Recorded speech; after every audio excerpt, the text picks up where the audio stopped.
Hey guys, welcome to part 2 of my chat with Sohrab Khushrushahi, aka Sohfit. In this part, we talk about how to build the right mindset for fitness for you and a bunch of other stuff. If you haven't got part 1 yet, then you should definitely do that before you get into this one. And before you go into the chat, make sure you hit subscribe and smash that bell icon. Now, on to take a pause with me, Varun Duggi.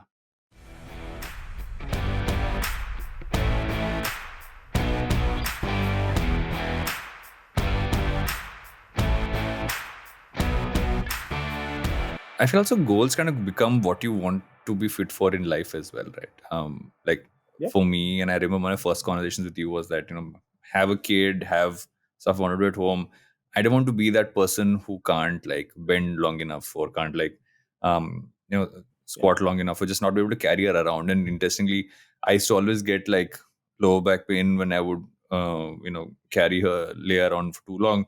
I recently went to Disneyland and I was actually put her on my shoulders for half an hour. Didn't feel a thing, right? And I kind of came back from that saying, "Often it's been going well in that sense." So um, I feel people often don't look at that as a goal, like just like I want to just do this in yeah. my day to day life, and this is how it can help. Versus, oh, I'm just this is separate from what I do in my daily life.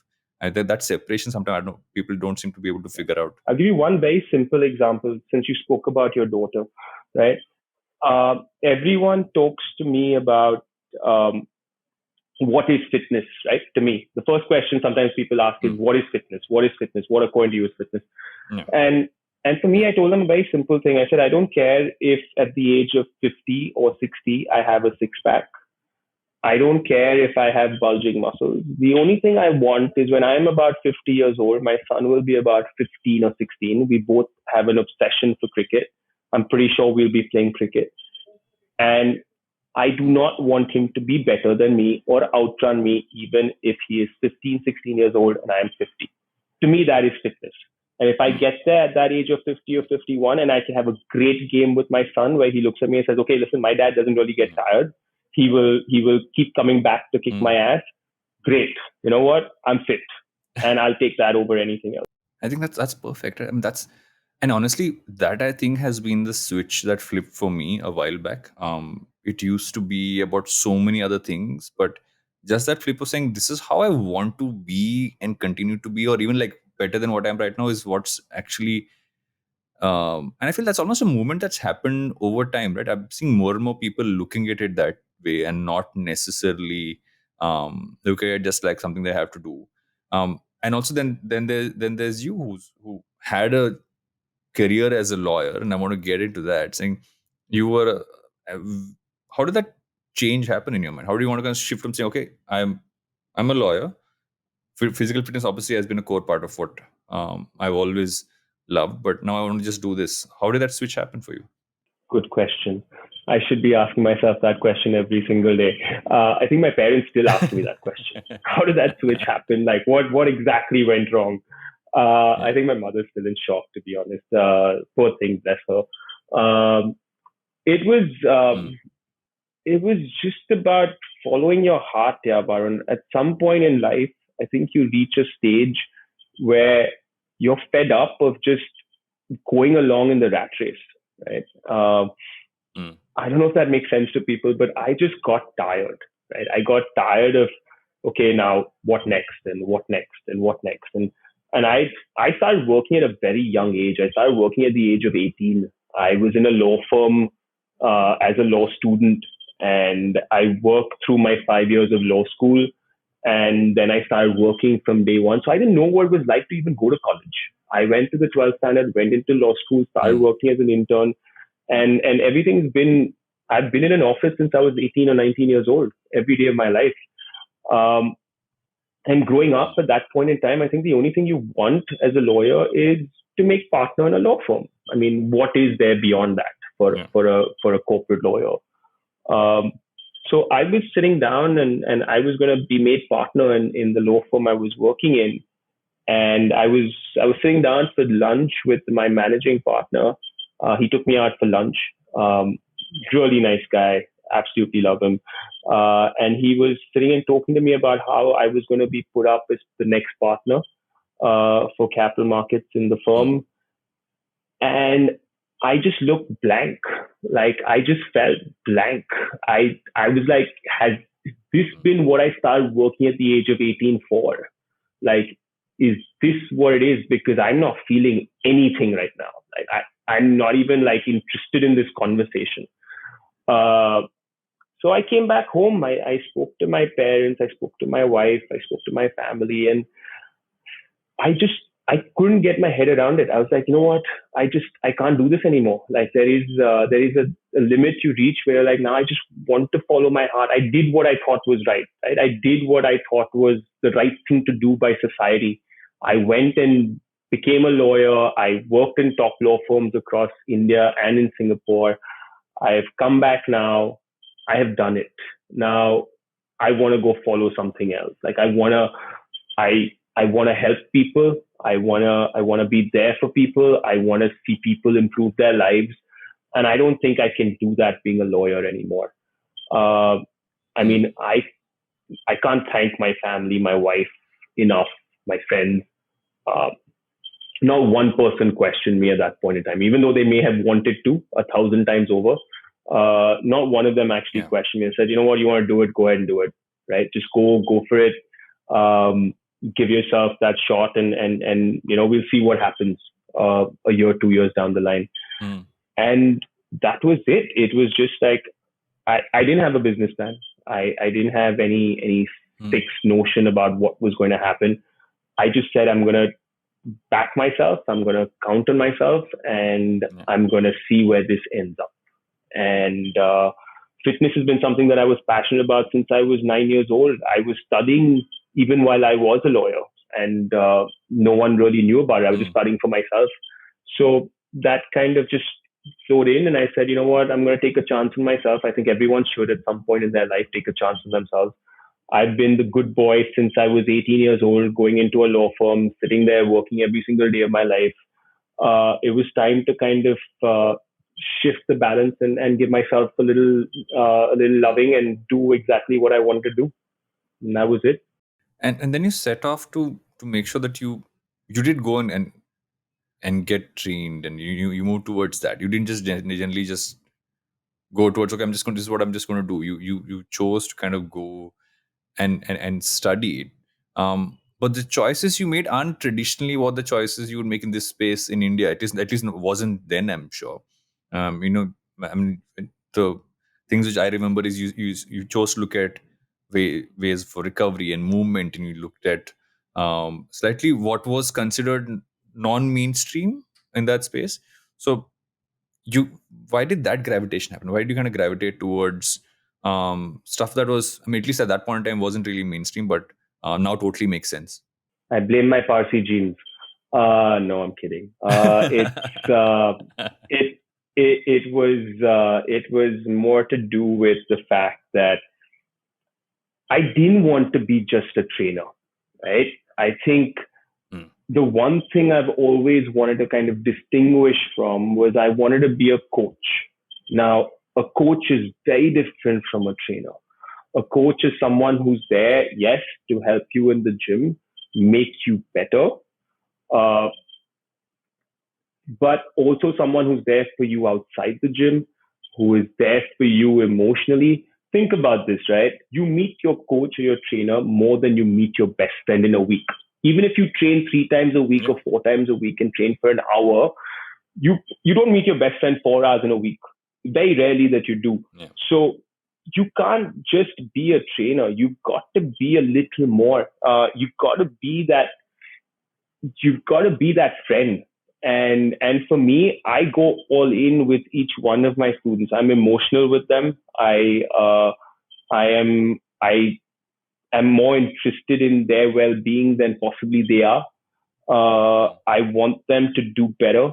I want them to do better than me. In fact, I want them to kind of outlift me if it's possible. Um, and their success is my success. And once you kind of do that, I think everything just works out. So I wanted to kind of work on that. I did not want to go just teach people how to lift weight. I mean, come on, everyone knows how to lift weight.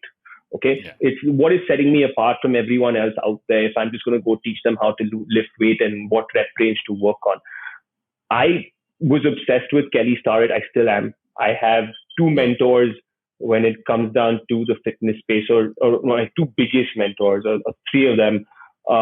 One of them is Kelly Starrett. I'm absolutely obsessed with him. Daruk is Yeah. the second guy, absolutely obsessed with him. I love the fact that these guys focus so much on movement, on using your Yeah. own Exactly. body to help your body. Uh, Mm. and uh, those are the guys I follow. Those are the guys I kind of gravitated towards, um, because I think fitness is more than just lifting weight. Fitness is so much Yeah. more in so many different ways. And I always was interested in teaching people something that I liked. Right? It would be, Mm. I'd be like really like hypocritical if I didn't enjoy training, but I'm training someone. So I wanted Yeah. fitness to be fun. Like I've always said, I wanted to be entertaining. I wanted to be interesting. I wanted it to be the best 1 hour of your day. And whatever I could do, think out of the box to get there, I would. And that's what I did. I just tried to think out of the box. I just kind of picked things that intrigued me, and then I went for it.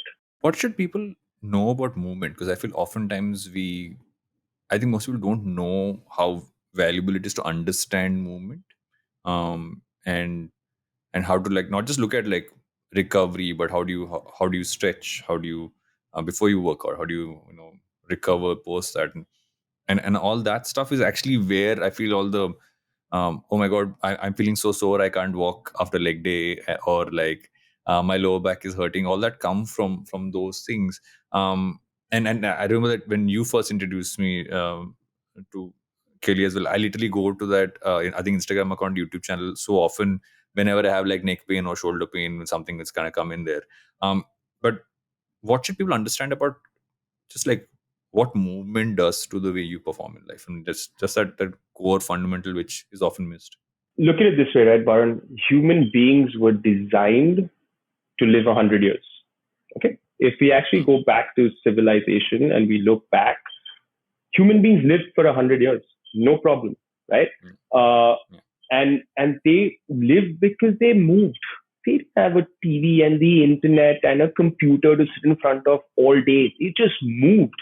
Even for their food, they had to go looking for their food. Their food didn't come to their doorstep, right? They had to go hunt Mm. for their food. And if you look at some Yeah. of the fittest people, or some of the people in my mom and my grandmom's generation, they lived to 90, 95, 100 even, right? God bless my Yeah. grandmother's soul. She died at the age of 99. But I mean, 99, and she was possibly more active than I was, right? Mm.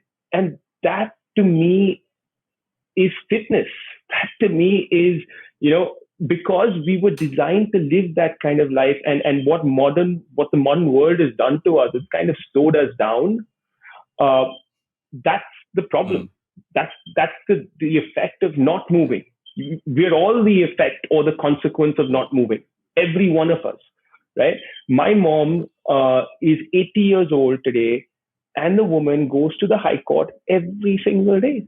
She went through the pandemic. She went to office every single day. Uh, and I look at her sometimes. I'm like, Mom, don't you want to take a break? She's like, No, this is what keeps me going. This is what has not let me age over the last few years. The fact, if I kept her at home and said, just sit at home, rest, relax, don't move, watch Mm. TV, chill out, it's your time to chill in life, she would have aged 10 years in the last 2 years, right? Because she was Yeah. able to move, Yeah. because she was able to go do all the things she loved doing, her mind stayed fresh, her body stayed fresh. Mm. She can still outwalk me. My mother will outwalk me any day of the week. But that's because I find Yeah. walking boring. For her, that is her exercise. That's her movement. It's awesome for her. Yeah. So I don't like categorizing movement into a particular kind. I think you should do what you love doing. If that is dancing, go dance. If that's Mm. playing a sport, go play sport. If that's working out, go work out. But move Yeah. every single day, because that's what your body is designed to do. Your body is not designed to sit on a chair. It's not. I mean, just Mm. just look at the way the Yeah. body has been created. Go back to like ancient civilization and look at the hunter gatherers. They never sat on chairs. One of the best things to Mm. sit on, actually, if you really want to sit, is sit on the ground with your legs cross-legged. That will show you And I promise you, not many people can do that for more than 10 or 15 minutes because their body's so used to I sitting on can't. a chair, they become I'm stiff. trying to do it now. So now I've made that. So this is again thanks to Kelly, and I've made that a conscious effort. Now I eat my dinner sitting down on the floor with my legs cross-legged. I take Zoom calls sitting down on the floor with my legs cross-legged because that helps. That actually opens out your joints. So I think that is very, very important. And that's what people need to do. Just kind of keep moving, right? Look at even, now actually there used to be a saying in fitness, it's called RICE, right? When you kind of hurt yourself, they say go with the RICE method, which is rest, ice, compress, Mm. elevate. Now that's changed. RICE doesn't exist anymore. It's move, right? So they basically ask you to do the compression and the elevation, but they ask you to move because movement is what is going to solve your injury. And that's the kind of people I like associating with. So even if the physios I work with or if anyone tells me to stop moving, I'll stop going to them. Because Mm. for me that's not a solution. You figure out a way to make me move. That's my most important thing. Explain the compression and elevation part for someone who doesn't get how that works. What basically happens is when you go through a swelling, right? Let's say you've injured yourself. I injured myself. Okay, I'll take my example because I twisted my Mm. ankle and I torn ligaments Mm. in my ankle. And it was the size of a football. My ankle was huge. Um, I remember the first day I was really upset and I was icing it. And I was just icing it. Mm. And I messaged Kelly on Instagram and I said, this has happened. Um, and I don't know how I'm going to kind of get myself back right now. They say it's a grade 2 tear. He said, Saurabh, throw the ice pack away. Mm. Get a little bit of a floss band or a compression band. You get those. Wrap it around the particular injured area. So compress that injured area and then release it because what happens, all the junk that's piled up, every time you get injured, junk piles up as far as the blood's concerned, and that blood needs to flow out for fresh blood to Mm. come in and release that, to heal the injury. So that's what Mm. compression does. So then I spent the next, month just constantly compressing, releasing as much blood flow as I possibly could in that area and it actually got my swelling down drastically in a couple of weeks. And so that's compression. So you just want to kind of compress, not leave the area open. And secondly is elevate. What they basically try to do, especially when you're injured as far as your leg's concerned, and in my case it was my leg, it was trying to raise the leg above heart level because that means the blood's not constantly flowing down, it's also coming back. So that's what we try to do that's what you try to do with most injuries, compress and elevate. I ask that because I feel oftentimes the more we understand how our bodies function, what can get us out of an injury, a niggle, like it's like I think that the most number of messages I would have sent to you would have been about, okay, my shoulder hurts when I wake up in the morning, or I have neck pain because I was sitting in front of the desk for too long. And you'd always send me a few things to kind of check out. But the more that happened, the more I dug into it and tried to understand which parts. And at some point, that realization that when your neck hurts, not necessarily your neck, that's the problem. It's actually your traps, and it originates from Yeah. there, and you go deeper into that. And I feel that, like you said, you need to go deeper into the information, like how you would in anything you do in life, for you to understand how your body can function, how we can kind of evolve. um, do you feel that also works on the other side from a headspace point of view, like how if you go deeper into how you can build the right kind of motivation to do this every day? Because I feel it's very easy to give up fitness, and it's becomes tougher to pick it up again. um, do you think going deeper into it helps kind of build the right kind of mindset to kind of be consistent, no matter what happens, even if you have like a few days off, even if you say, okay, I didn't work out for 2 days, now I don't know if I'll work out for the rest of the week, versus I didn't work out for 2 days, I'm definitely going to make sure I work out today because I'm missing that. How do you switch from that point to this point? That's when you make fitness a lifestyle, right? When you stop judging your fitness based on the way your body is going to look at a particular wedding or a beach holiday. When you Yeah. start doing that, you change the needle, right? Yeah. I think most of us and most people around the world judge their fitness based on, uh, how they're going to look when they go to the Maldives or when they go to Goa. That is Mm. their benchmark, or Yeah. what they're going to wear at a friend's wedding. I think that kind of is something that people need to let go of, right? Now, getting into details and getting into real depth of your own fitness works for some people. Some people like the details. Some people like the information and the knowledge. There are nerds out there. I call them workout nerds or fitness nerds. I'm putting my hand up right now just to say that I'm one of those now. I am definitely one of those. I want to know what food is affecting my body, what it is doing to my blood, what this exercise is going to do to me, how am I going to feel. I want to know every single thing, right? And Mm. for those people, information is great. It's a great source of inspiration to keep going again. Okay. There are some people Mm. for whom too much information is too much information. You don't want to give them that information because they're not interested. Then you have to kind of change what those parameters are for those people. And it's for you as the coach to make their life easier. It is for you as the coach to make it interesting for them. I think the one thing I have learned when I kind of coach people now is I may go in with my own plans, right? But I think a coach also has to be someone who can perceive the the emotion or what the other person's feeling at that point in time. You may go in with the best plan to train them, but they may Mm. be in a completely different headspace, and you've got to change. You've got to kind of adapt to them to make sure you can get the best out of them on that particular day. And that happens a lot, right? No one comes into a session perfectly tuned to go all out on a particular day. It's you as the coach who needs to make that switch, um, and that to me is important. Um, I think give information to people who want the information. Again, it becomes your job to understand whether if I'm training you, Varun, I know, okay, he will like this information. He will want to know how his sleep has affected his training the next day, or he would want to look at him and say, okay, my recovery wasn't great yesterday. How can I change that workout? Now, that kind of information will help you. I may be able to tweak it, and then suddenly you're like, oh, yeah, I want to do this, right? I'm good to do this. Whereas someone else may be like, oh, my recovery was not very good yesterday. I shouldn't train at all, right? So the information you give people also depends on whether they can take that information or they can't take that information. Some people look for an excuse Mm. to step away anyway. So by giving them that excuse, they're going to step away if you give them that chance. So don't, right? Um, I think you've got to kind of feed the right information to the right people and then kind of use it to your advantage. If you use it to your advantage, it's great. I love data. I'm sorry, I just love data. Yeah.